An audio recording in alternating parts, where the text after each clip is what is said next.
Very true. Yeah, these are some close races for sure. All the players have extremely close PBs. Only going to get more hype as we get into the weekend, because this weekend, starting on Saturday, it is going to be the playoffs. Only the top 8 move on, and it is single elimination. You lose one match and you're out. So, you know, all these matches leading up has been to sort of cold the field, choose the placement for who battles who in the final bracket, and then it's a race to the finish for $1,000 prize pool, which is pretty dope, pretty epic. I'm excited. Yeah, I mean, $1,000 to play a video game, I'll do it. Yeah, you have to play a little bit of the video game though, like yeah, just a little bit, like a little bit. Now, what's pretty interesting, and I don't know if you knew this, Saren, but that a lot of the things in SMO are based upon buffering particular inputs while in a role.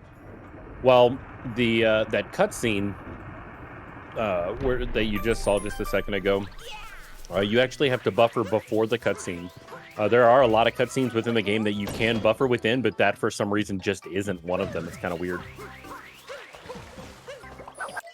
Yeah, spin pounds escape me in this game. I honestly give up half the time on the spin pounds. I'm very beginner tier at actually playing this game.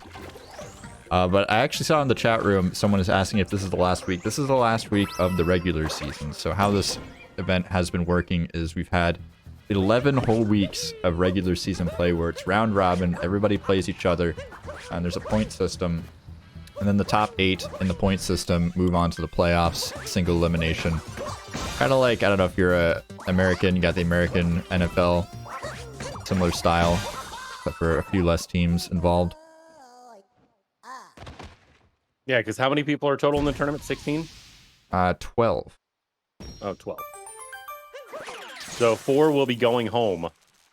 Yes, it's already decided. I'm going to spoil it right now. This match literally has no bearing on the tournament at this point. It's just for funsies. This is very much promotional material for this weekend. But I'm glad everybody could come and join us today, because Speed and PsioNick are both sick, and honestly, Speed, this dude could possibly bust out the sub hour. I'm dying for it, honestly. I'm dying for it. He almost did it. Yeah, he's so close. He's so close. Did you watch the race where he got his 10001 in the tournament? Yes. That was so heartbreaking. It was heartbreaking and inspiring at the same time. It was like a roller coaster of emotions, honestly. And honestly, I mean, with particularly in any percent the sub hour, like, it's kind of weird because you don't realize, because everything is pretty much subconscious, but like that mental block, that mental barrier of hitting that milestone is so real, right? Yes. We see it in SM64. We see it in this game in particular. I mean, God, people were on the grind for the sub hour for literally months. Like, Nicro Vita was the first one to get it, but, you know, Nicro, Chaos, all of those guys were like right on the cusp, and they just couldn't do it. They couldn't pull the trigger, but it really shows how in-depth speedrunning it is. It's not just about hitting buttons at a particular time or executing a particular strat. It's like going into the run with a mindset. Yeah, for sure. And most people come in with the mindset of screw DSS in this tournament. I think we've seen like Dance to go for it, and I'm not sure if anybody else really has even bothered. Maybe like a couple of tries from a few other players, but I think Dance is the only player that consistently comes into races and goes for it. And I think his consistency is actually pretty decent, if I'm not mistaken. His PsioNick's freezing a little bit, but I'm sure we'll get him back shortly. All right, neck and neck, Madam Brood. You know, we're coming across the the first like real test of this particular run, which is Sand Kingdom. Anybody who's watched Sand Kingdom before knows that it's incredibly movement intensive. You know, if they're doing DSS, then great. If they're not, it's still pretty hard because it is more optimized. Speaking of optimized, see that dropped in the chat, exclamation point, UA, the School of Interactive Arts and Urban Arts. That's what we are doing fundraising for right now. I know Sarah's put a lot of time along with Jason and helping us support this awesome organization. Yeah, I've done a couple things to support both Urban Arts and Cool Cat Gang, just a couple. Yes, yes. So we see our first little bit of routing variation here. Speed going for top the cliff and PsioNick going for the chest moon. very minimal differences here, as Speed actually pulling ahead here. Or rather maintaining a small lead in Cascade, which is a little bit surprising. You'd think, you know, PsioNick has a 5806. He's just kind of crushing it. But yeah, Speed showing that he has the stuff here. Well, and that's the thing. It looks like PsioNick missed that chest clip, so he any of the potential time save that he would have had was gone. Having to come back out, and that jump is really hard. Like PsioNick made it look incredibly easy. Just diving out, you know, kind of getting that ledge slide or that wall slide and then going up. It's not like an easy strat. And the reason why I point that out is back when we used to run version 1.0, there was a strat that we no longer use called FMS or wet FMS, where you had to do that same jump with invisible walls, and I felt like it was impossible.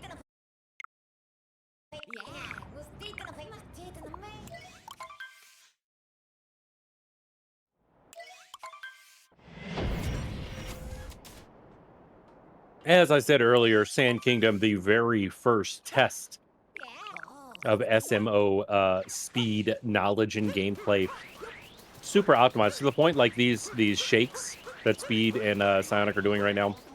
A lot of runners actually count them to be able to line up their jump dives up top. Seeing a slight variation here, Speed sticking to that more traditional routing, where PsioNick going with shot first here. Yeah, I'm a little bit disappointed. I know Speed has been trying to incorporate reverse town, but PsioNick taking a bonk there. And that is pretty much all reverse town time save gone for PsioNick. Maybe a slight sliver of time to be saved, but I think it only saves about 3 seconds total if you go super speed.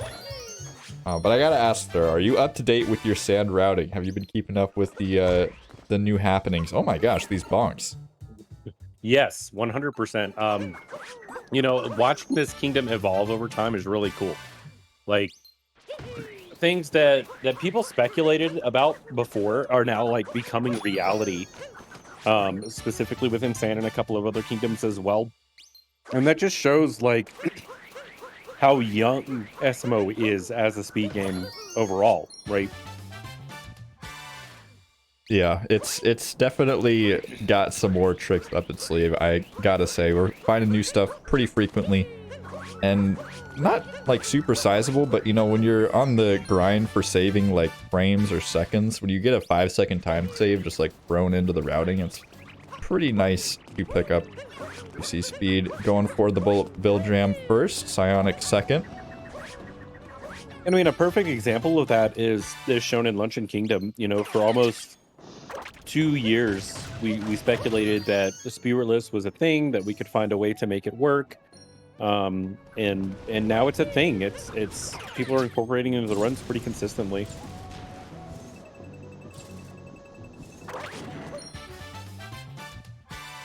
Speaking of consistent, both of these guys. Oh my god!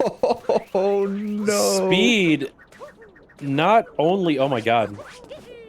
That is such robbery right there. Speed getting a corner clip as he dives for that moon. That is just absolutely brutal. I cannot believe what I just witnessed. You know, at this point though, like, I almost wonder if there is a better backup. Rather than having to go back and get the bullet bill again. I mean, I guess not now that Jaxie is incorporated. Like, that would be the closest moon. So yeah, I mean, I can't think of any other moon that would be fast to grab. Yeah, and especially with this new routing, it's probably kind of hard to keep things together. PsioNick having some issues with the platform clip here, is going for it though. Fortunate with the cycles here, gonna have to wait to back things up. Speed still quite a bit behind though. That was a lot of time loss. Is PsioNick gonna clip and bounce here? No, okay. No. And into the Sphinx. And you know, again, talking about the evolution of the game, like when this game was originally ran, you did both of those moons in reverse. Like you actually went through, did Sphinx, and then, or you could go through and get the pipe moon first and then do a clip off of the pipe into the Sphinx. But that was really only done on 1.0, where the clipping was much, much easier than it is now. Yeah, it's definitely a lot harder now, but you can still find new ones every so often. I mean, we've got Fish Dip in Seaside. We just have Platform Clip being incorporated into RTA routing in Sand Kingdom. There's definitely clips to be found to speed. Gonna be doing the normal Oasis routing, not quite incorporating that yet into his arsenal. And it, you know, just pushing the limits. I know that a new BTT video was released, what, like a month ago? And I never would have thought when running this game a couple of years back that like 56s were even going to be on the board at any time, right? Like everybody at the time had like 101s, 100s, and now we've found 3 to 4 more minutes of time save over a 2-year period. So like I'm really interested in seeing the direction that SMO is going.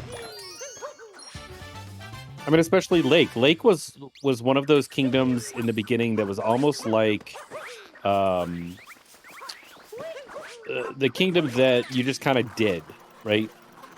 Kind of like Ruin Kingdom. Like you kind of do it. You know, there isn't really any time save, but now just the between Lake Clip, between all the different things that are happening within Lake, like it's phenomenal.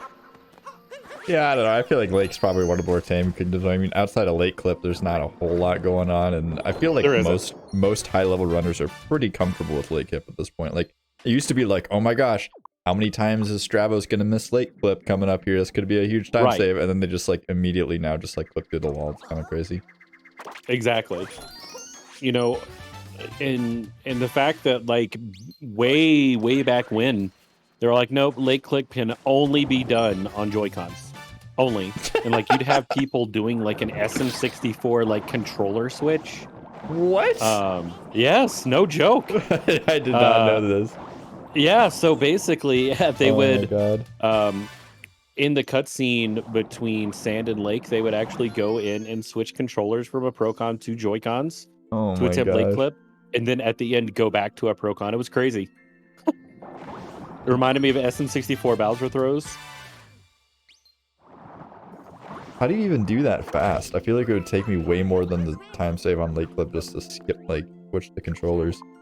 It's pretty efficient. I mean, like, Philly was the one who was showing me how he did it back in the day, and I mean, they got pretty good at it. Like, you just have the Joy-Cons ready to go. I don't know if they're already connected at that point, and you're just changing the grip order. I can't remember, but yeah. It was 100,000% a thing.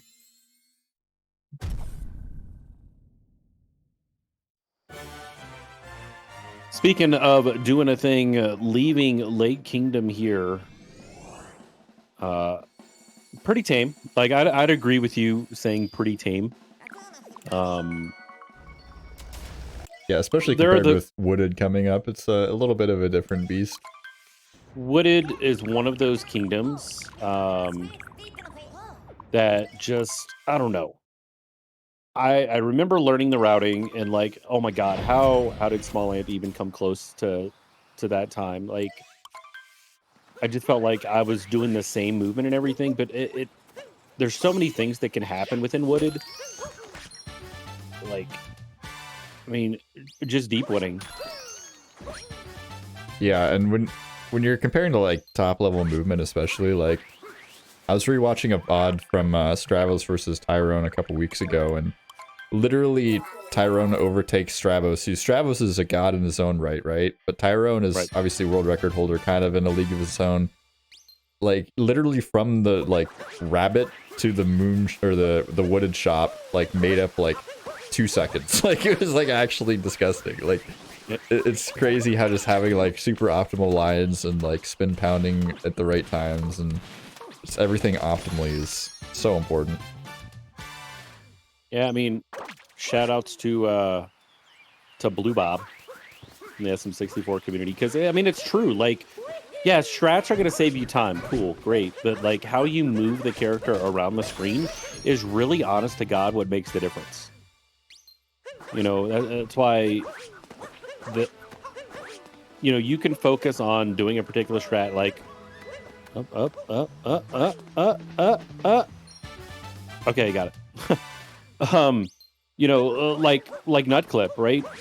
It's so movement intensive, but if you mess up movement on the way there, oh my God! Speaking of messing up movement, PsioNick not quite getting that cat bounce. Gonna have to try again here, giving Speed a little bit of time to catch back up, but movement saves minutes. I mean, it's true.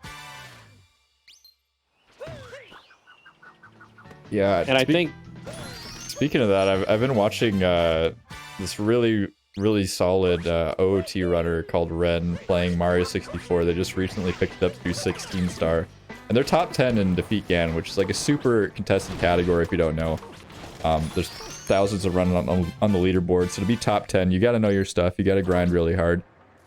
And this dude's going in, and he's doing every single strat. He's doing like double jump owlless, salt cannonless, like.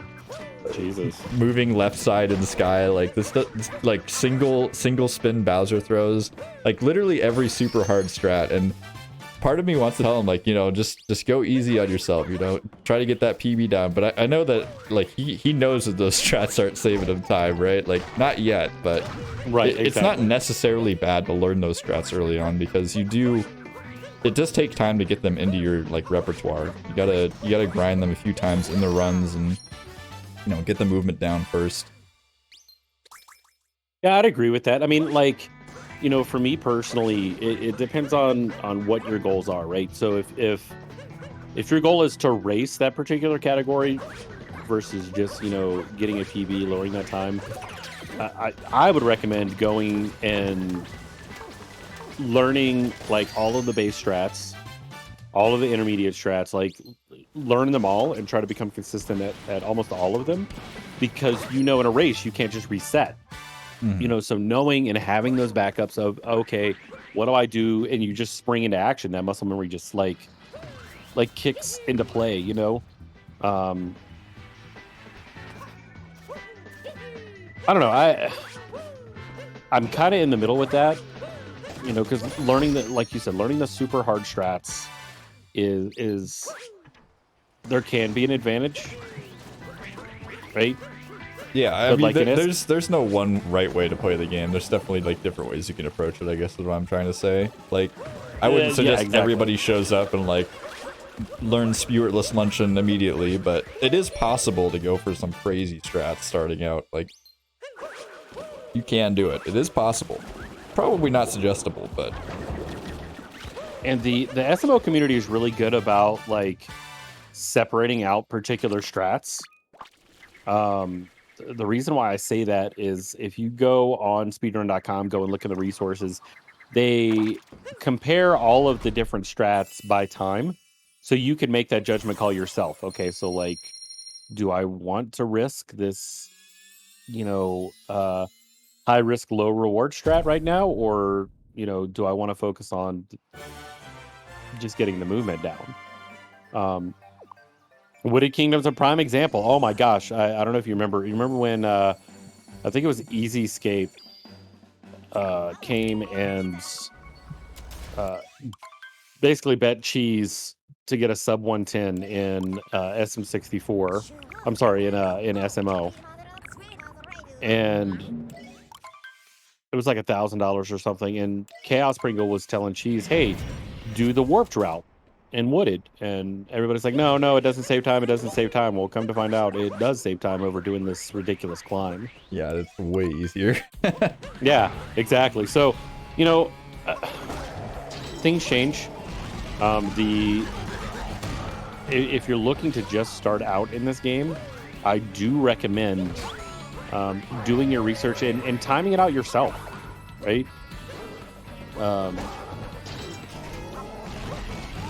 And it all depends. If you have ran other games, you're obviously going to be at a different level than someone who has not run any games at all. Oh yeah, definitely. Speedrunning is a skill, a broad skill in itself. I mean, it really is. Speaking of that, I do want to go ahead and plug. Saren and I do have to finish a best of 7 match at SMO at some point. At least in the next year. Oh yeah. I haven't even counted how many we've done. 2. I think the key issue with this whole best of 7 scenario is that you actually need to play the game through. Well, see, I'm up 2-0 at this point, you know, and I feel really bad because I at the end of the last race, you know, it didn't go well, you know, and so I'm giving you time to recharge, get in the lab. All right, I work mean, on- I'm ready to go. I'm down to race right after this. If you're ready to go, If I'm so what now? if you're so like ready to go with this, I mean, I'm prepared. Well, I need to be pre-prepared. Okay. Oh, okay. Yeah. So you're not actually ready. Got it. See, Saren's calling me out because he knows that I only stream at night. Okay. I'm secretly a vampire.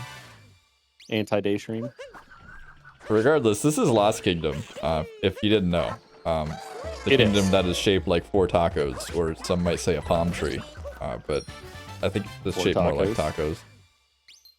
Lost Kingdom is terrifying for me because like there's so many potentials for like larger time losses. You know, simple things like getting kleptoed or falling into the purple goo of doom. You know, like we've seen it in this tournament. Last time I think one of the matches I commentated was, if I'm not mistaken, was Tyrone, who ended up kleptoing and had one of the craziest backups I think I've ever seen. Like, it was nuts. It was so fast.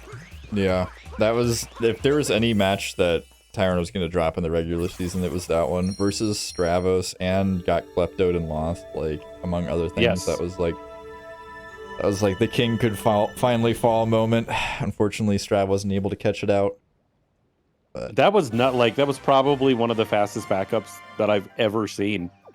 Like, because I expected a solid, you know, 20 plus seconds of time loss, and he didn't lose that much at all.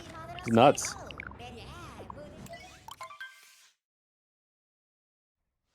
You know, but that's the thing about SMO. Like, it's not just about pressing a button on a particular frame. You know, you have to, because you have more inputs than just buttons. You've got, obviously, motion controls. yeah, You know, trying to get trying to get the throw that you want. Like, I know you're not a huge fan of the motion controls, but like for me, playing the game casually, like it just brought a different dynamic, right? Kind of like how Sunshine brought a different dynamic on the GameCube. You know, trying to figure out the puzzles in the game, trying to figure out how to get to particular areas. I don't know. It's definitely one of my favorite Mario titles.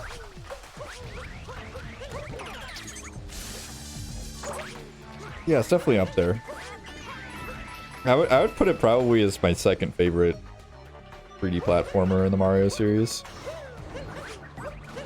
Is your first favorite SM64? Yes. You know, I went through before I ran the game, and I got pretty much all the moons that you didn't have to buy, which I think is 880, if I remember correctly. Yes. I think that also because includes a few shotguns. I'm not sure. Does that? Yeah. Yeah, I've never done the full 999 with completing the Odyssey, but you know, I know that you talked about this before, how in Odyssey it feels like there's just random moons everywhere. And, yes. And yeah, I mean, I could agree with that, but I think it forces you to actually, like, go through and completely appreciate, you know, the time that these devs have put into these really in-depth kingdoms. Right? There's so many unique mechanics in the game. It's not just, oh, there's a moon, there's a moon, there's a moon. That's, okay, I got to ground pound this one. Okay, now I got to be a dinosaur. Okay, now I've got to be on a scooter running from a dinosaur. I think there could be a few less moons that are just like, hey, look, a glowy spot on the floor right in front of me. I will ground pound it. Hey, look, it is a moon. I think that's too, that's my only complaint. Like, I can understand that. But like the moon names as well. Like I really enjoy Talk at 2%. in SMO, and that's the only category that I really run in English. And I can really appreciate the moon names, to be honest.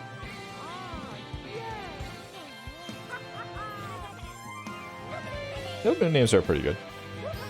Speaking of names, I'm seeing a few names flown in on the follower list. I appreciate all of you pulling the stream, liking what you're seeing, dropping a follow. That is very epic. We are actually 13 follows away from 2,000 here on the Cool Cat Gang channel, which is a pretty huge milestone. Growth is insane. Yeah, it is. Support is insane. If you would like to support the channel and see some more Mario tournaments and other speedrunning content, please smack the follow button. That would be epic. I will possibly love you forever unless you don't want that. Kind of awkward. I get it. That is awkward. It's fine. Coming up on Scooter Clip, like, this was one of my favorite moons to learn. Because that's where the motion controls really come into play to grab that particular moon. Like, I actually was taught how to do that moon by Tippy, and she explained, hold your controller upside down. Like, you literally, your controller wants to be upside down. And I thought it was dumb, but it works, and it's super consistent.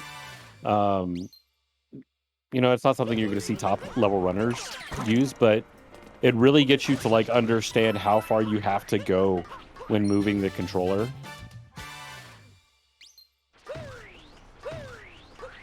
I mean, very simple things that, like, if you're just tuning in or not super familiar with SMO speedruns, that you kind of take for granted are going to be those roll cancels that you see.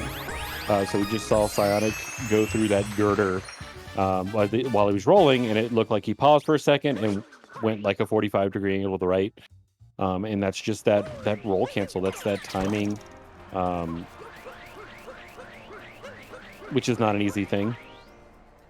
Yeah, one of the first things that they ever taught me to do in this game was a roll cancel, and something that I pretty much never do in the speedrun because I'm very bad. I'm pretty sure I was trying to teach you roll cancel clipping as well. It's all right. You did better than I did when you were teaching me how to do the what is that in Ocarina of Time with the bottle. Oh my god, I still don't understand how you couldn't do it. Where you drop the bugs and then you pick up the bugs. You literally just do a backflip and hit two buttons, one after the other, and I don't know, something about old man hands or something, I'm not sure. No, I think it's like just the ape brain. Like my brain couldn't comprehend the whole thing. Too primitive of a human, unfortunately. Fun fact, that is the only time that I've ever played my Wii. I bought that Wii to do VC runs, and you helped me get it all set up, and we did like 10% of a rando, and yeah. Bullseye. Let's go. PsioNick is actually cracked. 58 is apparently well deserved here. Yeah, for sure. Like 57 any day. Yeah, there's a ton of runners that are like on par with getting a 57, which is kind of crazy. And that's what I think is really cool about the SMO community as a whole. Like, you know, I love SM64, but I mean, it's pretty much consistently been the same record holders for a really long time, right? But seeing people like PsioNick and those guys improve the way that they are, like, Tyrone's the king, been the king for a long time, but I mean, there's definitely challengers to that throne. You know what I mean? Yeah, I think a lot of it is not even necessarily that Tyrone is like untouchable in terms of like skill and like just like natural ability or something. Like Tyrone just puts in more time than everyone else, it seems like. Like, exactly. If you go on Twitch and you check the directory and there's a top level player playing, it's probably Tyrone. Lucid's been coming back recently, which is cool. Jambo's been shooting up the leaderboards. Obviously, Psionic's really good. Dance's been around forever. I've been feeling a lot more motivated lately. Has the most colorful splits in the world. So check out Danza. It's very color coded. Do we have any Dance to Prides in the chat room by chance? That is probably my favorite Twitch emote. I mean, not even the Cool Cat Gang emote is your favorite emote? That's No, weird, champ. no, definitely Dance to Pride. #1 emote on Twitch. I mean, you know, and that's one thing that I would really like to ask, you know, Tyrone, like how the biggest thing that we see on those top levels, like through Cheese and Simply and Punkay and, you know, any of the guys that like are on that world record level, a lot of them face burnout. Yep. But with Tyrone, it's like it's not super there. You know what I mean? Like I'd Nice. really like to know mentally what he does different. Yeah, I can't speak for Tyrone, obviously, but my initial instinct would be just, he loves playing the game. I think he just likes the game a lot. I mean, I don't think you get to that level and play that much without really enjoying sure, the content you're playing. I think that plays probably a pretty significant portion of that. Although I could be wrong. You could ask him and he could be like, this game sucks. But I don't think I've ever really heard Tyrone have that mentality. PsioNick missing that clip and taking a bonk. Wanted a kiss right there on the little wooden door. You're not supposed to kiss wooden posts there. That's not a thing normal people do. I mean, it's a thing Mario does, apparently. But, I mean, because you see that a lot. Like, I love SM64. I loved it since I was 12, and I got it for Christmas. Like, but it's a game that... as a matter of fact, I remember the last thing that I was really working on was Pillarless, and I got really discouraged with it, and yeah.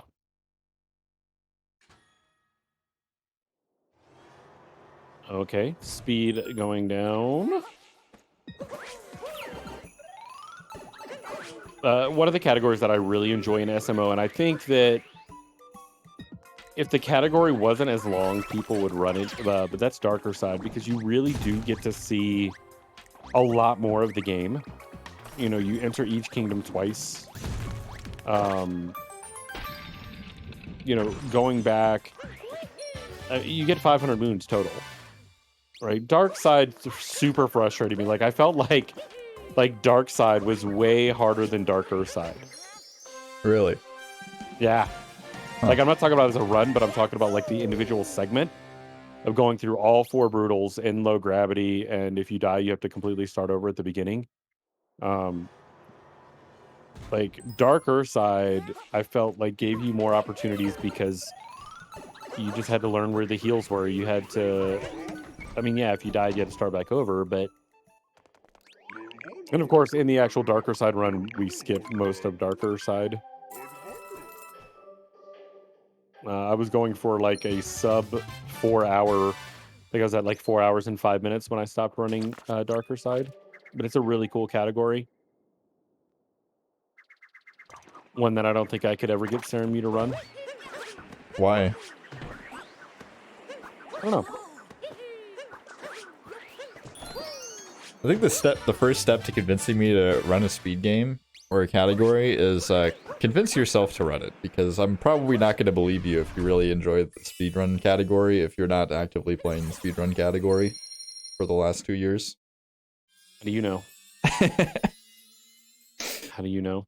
Yeah, the only thing that so IP clip, I typically don't have an issue with. Snow clip, oh my god. I've never seen you get stuck on snow clip. Oh my god, there's clips on my channel of me getting stuck on snow clip, and yes, you have multiple times. Oh, snow clip. I mean, I don't know to be why. fair, there's probably clips on your channel of you getting stuck on the clouds, Cloud Kingdom. No, that's never existed. Okay. But yeah, headed into Seaside. So this is my favorite kingdom. What? Like literally my favorite kingdom. Yeah, I love Seaside. And I'm not talking from a speedrun perspective, but I'm talking from a casual perspective. I guess that's all right. Because I mean, it's got like everybody hates water levels because they're slow, but like Seaside doesn't feel like that to me. Not just because of the cheap cheeps or anything like that, but like I don't know. It's just cool. You pop the corks, you overflow the cup. I don't know. I like it. You're allowed to like it. It's okay. You don't have to. You don't have to justify it. What's your favorite kingdom? Not Seaside. Oh. I don't actually know. That's a good question. I'm really bad at picking favorites of anything. Because I mean that's the reason why I like Seaside in particular. I don't know. It's nice. It doesn't feel like a water level to me. Yeah, I think the #1 thing that makes this level great is the Gushions. The Gushions, I mean, obviously the cheaps help out, but Gushions are dope. You can literally fly with a water thing, go underwater, you can go above water. They're pretty dope. Yeah, Gushions are pretty awesome. And I mean, you need them to fight the boss. I think the only kingdom that I'd be really upset with, obviously Ruined Kingdom or like Cloud Kingdom would be really weird. Champ, say it's your favorite kingdom, but like if your favorite kingdom is Luncheon Kingdom, I don't know. Those are fighting words. Yeah, one of my mods, Chozo, he loves Luncheon. It's like his favorite. He's just like, oh, look at all the fruits. It all looks so gross. It looks like those like plastic like food sets you'd get for your kids. Well, I eat those. It's fine. You eat those? Oh yeah, pretty tasty. Yeah. But like, you know, this is a perfect example of, you know, a kingdom that's changed like crazy over time. Like I remember originally there was a strat that you had to do called Rocket Flower Refresh. Yeah. And you would get notes. Yeah, and this is before Fish Clip existed. And it was super frustrating to get that Rocket Power or Rocket Flower Refresh. I don't know if you can hear that, but they're deciding to cut the grass while it's storming outside. Don't worry, we can't. Oh, good. I kind of wish we could. But No, I'm going to interrupt you really quick just to mention that Speed did end up missing Fish Dip, unfortunately, which PsioNick got, so that's a pretty sizable chunk of time loss here, you know, not withholding the potential time loss from angles with the fish or fish bonks or fish clip or anything like that. Like, it's like a 6-second time loss, especially if you know, it saves 6 seconds if you do it right over the normal routing. But if you take a bonk and you miss it, it actually loses a bit more as Speed here having to line up a second time for fish clip, but PsioNick not having the cleanest one either, so. Yeah, he was a little bit too close to the edge, so he couldn't boost out far enough to where he needed to be, but, you know, he had to back up, try it again. You know, and that's where, as the strats are developed more, like, we're going to see more of those time losses, right? Where people are trying these harder strats, those higher risk, lower reward strats. But at this point, I mean, like, Speed attempting to go for that sub hour like that. Oh my God, PsioNick wanted to touch his booty in the Pepto for some reason. I don't think that's how you take Pepto. I could be wrong though. Might not be how you take Pepto. I don't know. In the butt. Seems okay. kind of effective. That's fair. All right, PsioNick, going with Spiritless. I love this movement. Like, to me, Luncheon Kingdom was one of those kingdoms that kind of dragged out a little bit because there are so many moons that you do need to collect. But this added like an extra element of difficulty going for Spiritless.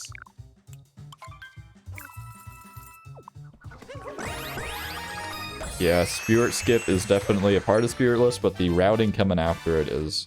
Yeah, it's nuts. 100% worse.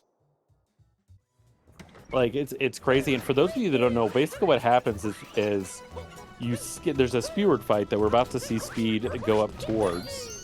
And if you don't complete that fight, like, the normal progression of the game doesn't continue. So we see him fighting Spirit now. For PsioNick is having to do some crazy movement because the game isn't expecting him to be that far, right? So the story does not progress. So he's going to be taking some damage here and there just to kind of get around it. I love Fortune Room.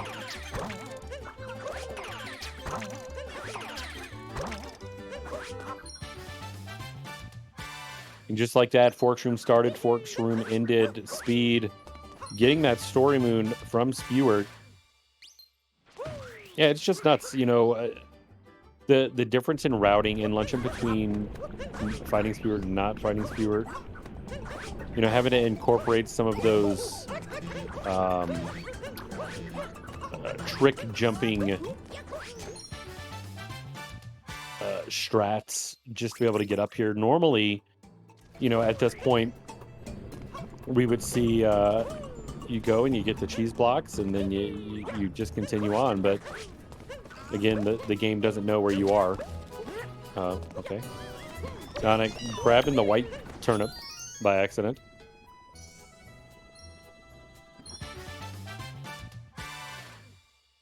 Yeah, Speed. So we're going to see a slightly different variation. Speed going for the more traditional Luncheon. I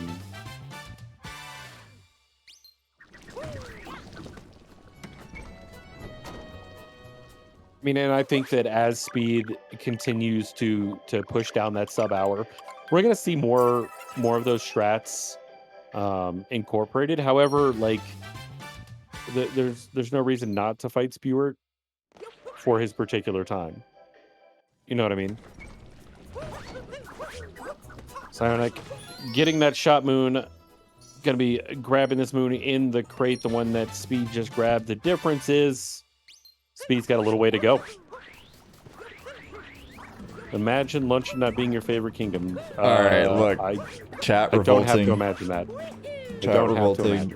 Look, Luncheon's gross. The food looks gross. Nobody would eat Pepto-Bismol unless you're like got a tummy ache. Why is there so much? But don't you have a tummy ache? I do. See, so I don't think they have Pepto-Bismol here, so I'm kind of out of luck on that. Also, Pepto-Bismol just doesn't work. So. Oh. Heartburn, indigestion, upset stomach, diarrhea. You missed one. Oh, what is it? Nausea, heartburn, indigestion. Oh, come on. Upset stomach. You're gonna upset our sponsors. Urban Arts. No, Urban Arts. Come on. But yeah, shout out to Urban Arts. They're pretty cool. They raise money to send students to college who otherwise wouldn't be able to do so. Which is really awesome. Yeah. So like kids who are in high school that, you know, typically they wouldn't have the funds to make their way into college, pay the tuition, that sort of thing. They hook them up with the scholarships they need, the training they need to get their applications in, and 100% of people that study in their School of Interactive Arts program actually get into college, which is pretty phenomenal, as literally every single student that they support through their program makes it into school. You can support them if you choose. Exclamation point donate in the chat room will make that option available to you. But Speed running out of options right now here in Luncheon. Like, there's not much more you can do.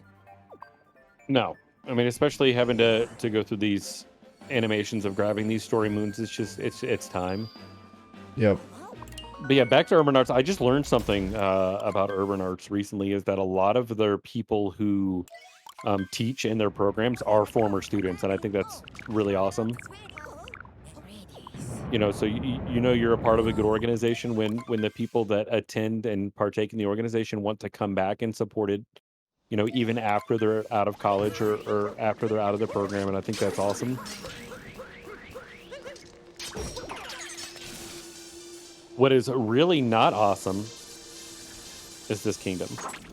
Oh, Speed taking a fierce bonk there. Like Ruined Kingdom, Ruined Kingdom's the best. What do you mean? I mean, are you just best to monologue right now? We literally have to play-by-play this. Like, no. Are you kidding me? Like, even casually, I thought it was weird. What if PsioNick messes up and dies, though? I mean, surely there's not a bunch of health laying around on the floor. Fair. Oh, like, wait. I mean, What's all that's that my health doing thing. there? Like, I don't know, in playing the game casually, this was the only part of the game that really didn't make sense. And a lot of people like to criticize, like, Metro. Like, why are there, like, full-size people? You know, but, like, this is the one kingdom to me that did not make a lot of sense. Even through watching the cutscenes, it I mean, it's a beautiful dragon. Don't get me wrong. Hey, you better not be insulting the dragon's beauty. I swear to God. But That would make me upset. But like, it's almost like, hey, we have this asset. Let's incorporate it. You know what I mean? I mean, they definitely made a conscious decision to like make. It's not like they had like some guy working there and he just like hid away in a closet and made this dragon for a week, and they were just like, well, got to use all that you know, R&D time. I mean, like, I want to look in the credits if it was just one guy who designed the dragon, like dragon designer, Dragon Chris. guy. Yeah, Oh, like. man. Like, I don't know. I feel the way that they could, like, integrate a little bit better, I guess, to the story of the game. It's the only part of the game that, to me, doesn't make a whole ton of sense. What about when Bowser's trying to put a ring that's like 7 times the size of Peach's body over Peach's body? Fine. No, that makes perfect sense to me in the Mario universe. Or the fact that, like, she's got like a regular bouquet, and then he's got like a bouquet of mini piranha plants. Like, who would want that? I don't know. But yeah, speaking of wanting that, PsioNick leaving Ruined, Speed is going to have to go through Ruined here.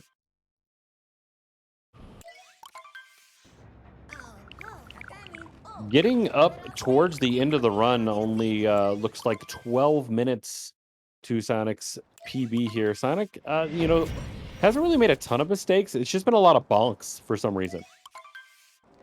Like, a lot of really weird bonks. And I mean, that happens in this game. That happens to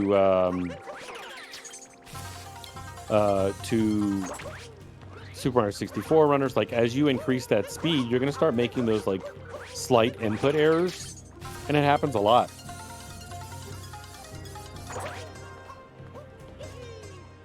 I mean, it's fair. Look at Skyrim. I mean, would Skyrim really be the game it is without dragons? I can't answer that question because I made Skyrim a hater. But no, I watched you play Skyrim for like a month on stream. It was like a week, and I was trying really, really hard to beat the game, and I couldn't do it. I got so bored I just stopped. But speaking of small inputs, this is a kingdom where you can't make mistakes with the small inputs. There's a lot of deep pits where you will die if you fall into them. And we've seen that multiple times in the tournament, even losing some races for players of pretty high caliber. So we'll see if PsioNick is able to keep things together. As long as he doesn't make any large blunders, he's going to be okay. Come away with a win here. But definitely not immune to that. PsioNick missing that that shard there. Why did Bowser go to Wooded to collect special flowers just to use piranha plants? That's an excellent question. That is actually a really good question. Sometimes game designers just like forget stuff. Like, there's this game called Jak and Daxter where you like go around the whole game trying to stop these people from like ending the world, and you like blow up their big robot, and you do all this crazy stuff to like make sure they don't have. And then you just like get to the end of the game, and the big robot's just like there. I was like, didn't I just like stop you from uncovering this giant robot? And they just never explain it. It's like, yeah, you know. Whatever, the enemies have a big robot. It was a distraction. That's all it was. Yeah, they were actually making the big robot in their lab or something. Speed getting a baby bonk. It's like when Not quite high enough. Everybody was like super hype on like figuring out the Zelda timeline online, and then people like posted like the like decided on like this is what the Zelda timeline is for sure, and then like a month later Nintendo's like, hey guys, I know everybody's curious, so here's the Zelda timeline. It's like the same exact thing except for they like swap 2 games. It's like, okay guys, yeah, originally your ideas, right? Like that's how it was the whole time. Exactly. I mean, what is the so Skyward Sword is the oldest one, right? I have no idea. I completely like do not actually care about the Zelda timeline, I'm gonna be honest. I think it was Skyward Sword's the oldest. Is there a Mario timeline? That's a better question. I doubt it. That would be the funniest thing ever. If Nintendo tried to explain the Mario timeline, that would be great. I would love to see that. Like, cause you'd have to incorporate all of like the super weird and obscure Mario games, like Mario Hotel. I mean, they could probably skip those, but even if you're just like, yeah, and then after Super Mario Bros. 3, like, I don't know. I guess it wouldn't be that hard to explain because they're all going to be in the same universe and time, probably, but like... Right. But like, I mean, I guess they kind of did some things. So like, like, why is Mario Galaxy so weird? Like, that one doesn't make any sense. But like, Super Mario Bros. 2 is like, was a dream. Like, it wasn't even real. So I don't know. I mean, and then you'd have to incorporate like Donkey Kong. Yeah, that's super weird. Like, why did he go from Donkey Kong to Bowser? Well, I don't know. I mean, wasn't Mario the bad guy in Super Mario Bros. Or Donkey Kong 2 or whatever? Donkey Kong Jr., that's the one. Yes. So why is Mario evil in that game? He was upset he didn't get his spaghetti. Spaghetti.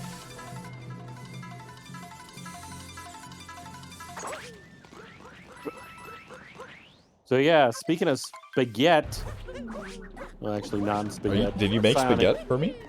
Oh no. Oh. So I'm not gonna lie. We found a recipe online we're gonna try tonight. Oh. And basically, you take and you cook Parmesan cheese in oil, and then you fold them into like taco shells. And then you put spaghetti inside of them. Like and that's then 3 meatballs on top. That sounds like something a 14-year-old like, or not even a 14-year-old. That sounds like something like an 8-year-old like suggested to their mom. No, I will send you the video, and it looks so good. It looks so good. I just had tacos the other day, and they made me like incredibly sick for like 2 days. So I'm not super interested in anything with taco shells right now. I mean, it's hard to believe because I do know that Sweden is definitely like at least the top 3 in taco like rating in the world. What? Yeah. Taco what? Taco rating. Like the world's best tacos. Like There's no way. Like 2 or 3, yeah. There's no way. That is so untrue. We have terrible tacos. Oh. You mean you don't have that old El Paso? No. I bought habanero salsa from the store and it literally tastes like ketchup. Oh I'm not even joking. It literally tastes like ketchup. I was like, oh, habanero, like salsa is always way too mild here, and I'm like, habanero salsa, that's got to be crazy hot, right? It literally tastes like ketchup. I will send you a recipe on how to make your own salsa. That's really good. That would be dope. I probably won't be able to find the ingredients. I mean, it's all like produce. Like, I mean, you find cilantro, Yeah, tomatoes, and stuff like that. Yeah, it's yeah. We have tomatoes. Lime. Little bit of lime in there. Yeah, We also have limes. But you don't have Swedish fish, which is super awkward. Yeah, it is pretty weird. We don't have Swedish fish. That's actually a Canadian thing. Oh. So why don't they call them Canadian fish? I don't know. You should ask the Canadians. Um, I think that's like a countrywide vote or something. Oh. Damn it, Trudeau. Yeah, it's all his fault. But yeah, I mean, PsioNick leaving out of Bowser's Into Moon. Fun fact: this is where I truly started understanding how vectoring worked. I mean, the vectors are pretty important here at the beginning. Oh, speed. No, speed. That's unfortunate.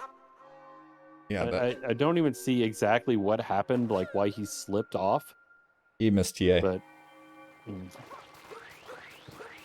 for those of you that are just tuning in, TA is target acquired, where you actually acquire the target. I'm not sure if being tuned in previously would guarantee that you would know what target acquire is, but No, because we know that all the people currently watching the Cool Cat Gang are dedicated, loyal viewers. Oh yeah, that's true. So they know. They already know. Like Yeah. if you're a part of the Cool Cat Gang, like you know. Yeah. So true.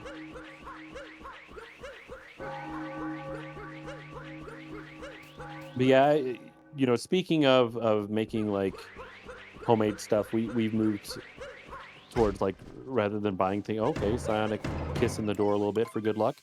You know, we moved to like making our own things, and I found like I'm a huge fan of red pepper flakes, like on pizza, on like anything really. And a friend of mine bought me a thing of ghost pepper flakes and Carolina Reaper pepper flakes, and literally, like, you just tap it a couple of times and get like 8 flakes on your piece of pizza. Anything more than you're just on fire and dying. It's so great. I love it. That sounds pretty good, yeah. Yeah, Swedish taco. They actually like with the Swedish tacos. They don't use like regular ground beef. Like if they do ground beef taco, it's actually little meatballs. They just line the bottom of the taco shell. Wait, who? Yeah, Who? that's what a Swedish taco is. Oh, shut up. Honestly, ground Because of beef the spaghetti. tacos are like so like low tier. Like if you don't have like some like really finely chopped up like cheap steak in your tacos, I don't know what you're doing. Like Or chicken, like yeah, chicken's good, but like ground Shredded beef, chicken. ground beef. Come on, ground beef tacos. Come on, you can do better. I mean, there's nothing wrong with that. It's okay. I mean, we're inflation is high. Actually, what's weird is chicken isn't as crazy high as beef is right now, so we've moved to chicken and turkey for a lot of our stuff. The chicken's good. Like I made a dip the other day with ground turkey, and it was really, really good.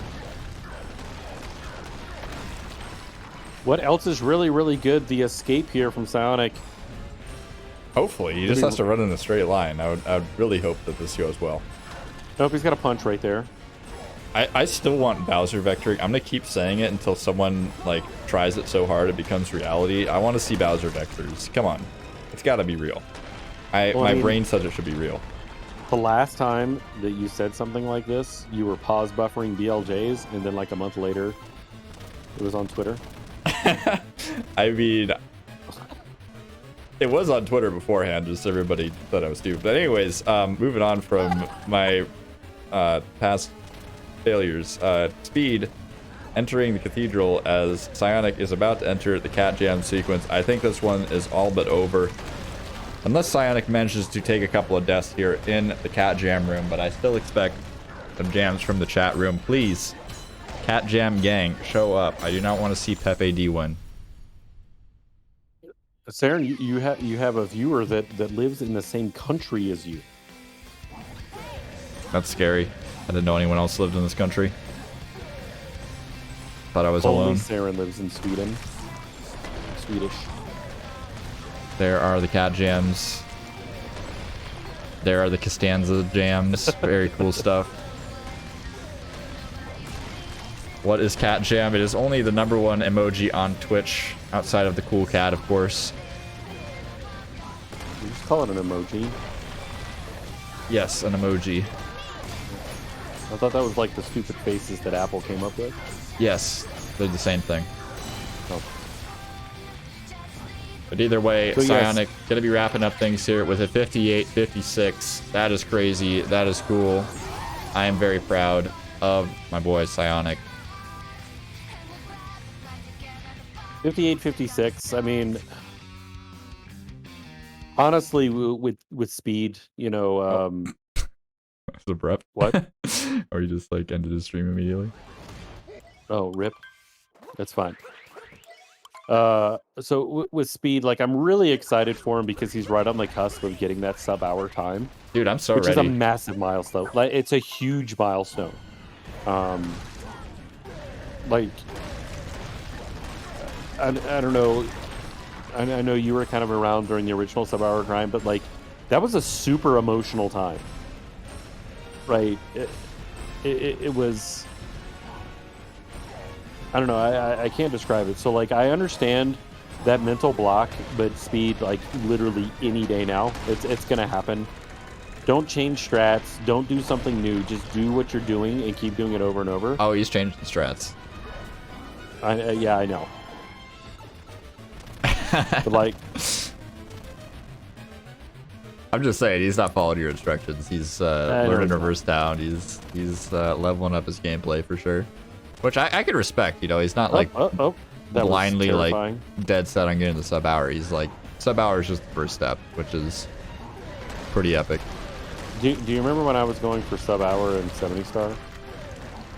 And I would literally hide my splits because I knew my sub best was like a 56.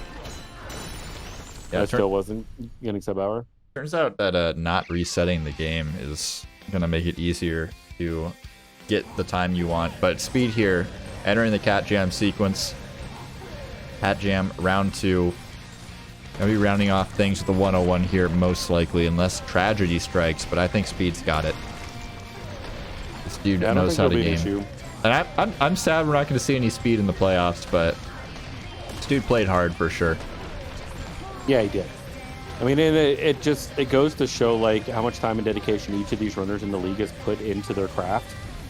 But you know, we definitely wish the best with speed in getting that sub hour. I know I'm kind of sitting on the edge of my seat. Yeah, dude, I've been watching speed forever, and this dude, he's got to get it. He deserves it. He's on the cusp. He's gonna get it any day. If speed were to stop grinding tomorrow and just never get a sub hour, I would be so crushed, dude. I would be destroyed. I know he's not gonna do that because he's been grinding, and I know he wants to keep grinding. But I don't know. I'm invested. I'm attached. Yeah, for sure. 100,000% for sure. So speed wrapping up with the 101.32, PsioNick 58.56. So Saren. Yes. This is where it all changes. This was the last match of the regular season. Yes. What can we expect going into the playoffs coming up this weekend? Oh, I'm so glad that you asked there. You have no idea how excited that I am that you asked that question. We're definitely going to talk about that here in a second. We're going to take a look at the standings, take a look at specifically who's going to be playing who this weekend. Going to be hype. Unfortunately, Speed, you know, not qualifying. Literally in 9th place. Like right there. A pretty big point discrepancy though. Going up against like pretty hard hitters. So everybody in the playoffs has sub hour. I think Lightron has the worst PB in the playoffs, which is a 59.04. So you barely can't make the playoffs with unless you have a 58. Which is nuts. Which is absolutely crazy. Like, yeah. And you know, it's single elimination. So like, when you get down to the playoffs, you have to be on your A game every single game because you lose, you're done. Yep. You lose, you're done. So, you know, putting on the pressure going into the playoffs, competing for that $1,000 prize pool at the end. Wow. PsioNick going up against the Big Daddy himself. Yep. Tyrone. Yep. that is where you don't want to see yourself in round number 1, but somebody's got to play him. I mean, somebody's got to go against, as you said, the Big Daddy round 1. And honestly, like, Tyrone's pretty good, but he's not bulletproof. So I wouldn't count PsioNick out for sure. Like, PsioNick is definitely capable of pulling an upset, especially if Tyrone's having a bad day. So right. And that's the thing, though, and that's where we've talked about it for the last 11 weeks in this tournament. That's where, you know, finishing runs or finishing the race is so important because of those points, because that's what determine these standings right here. Mm-hmm. Yep. If PsioNick literally got 11 more points, or no, sorry, maybe 12, he literally would have like been in a totally different position, right? He would have been going up against Stravos instead of Tyrone, which barely a step down, right? But like, right, it's still pretty scary. But like, you know, anything but the world record holder, right? Like, it's definitely worth fighting for. But yeah, and go ahead. I was gonna say that's just the difference. Like we've seen it specifically in the SM64 community, where, as a matter of fact, in 2019, the 70 Star League was not won by the world record holder. Yeah, It was a huge upset. It was Punkation coming out being the more consistent runner, or being the more consistent racer, and so we see that it's definitely a possibility here going into the playoffs to see that upset, and that's what's really exciting, because going into these races, especially if it's a best of 3, normally you're pretty nervous, like starting out. That's just because you got a lot of people watching you. You know, you don't want to mess up, make a fool of yourself, whatever. Second race, you're more relaxed, more in the zone. And then third race, you really feel that pressure if you've gone to race 3. But this, you're going to be in that third race. So you're going to have the third race and the first race combined. You're going to have the nerves from being in front of a bunch of people, and the fact that any mistake that you make could essentially kick you out of the tournament. So, like, with that mental pressure, we're going to see differences in these runners, I think. I could be wrong, but just from my history with doing these tournaments, you do see differences, specifically going into the playoffs. Yeah, for sure. And looking a little bit more at these lineups, we got Dansta going up against Buster, which Dansta obviously being around quite a long time, but Buster, that's going to be a great race. Yeah, Buster is definitely not the underdog here. I would say, like, if I were to pick a favorite here, I would even say Buster Doggy might be the favorite. Like, this dude is just kind of on fire lately. He's been blasting up the leaderboards, literally, like, astronomically. It's like Buster Doggy and Jambo are like kind of the breakout players, I feel like, this year, in my opinion, right. At least 90%. Like, I think it'd be really hard to argue against that. So definitely look out for that one. Stravos versus Lightron. Also going to be a banger. Lightron kind of making it in on the skin of his teeth. Literally, we had a couple people who were kind of on, you know, they weren't sure if they wanted to join or not. And then we were like, hey, Lightron, you want to play in the 80% league? But of course, Lightron's a competitor. Lightron showed up and he's made it to the playoffs. So definitely a good pick to throw in there. I think that he could possibly upset Stravos. Stravos is super consistent though. So we'll see if Lightron's able to kind of knock him off. And then Eek versus Jambo. What do you think about that one, Thero? I don't know. That one's going to be a great race. Like, Jambo, probably, I'd have to say, out of all the races that I've seen, one of my favorites was Jambo versus Buster Doggy. Because that was one of the races that was like a nail biter. And I think it's going to be the same with Eek versus Jambo as well. Because, like, don't count Jambo out.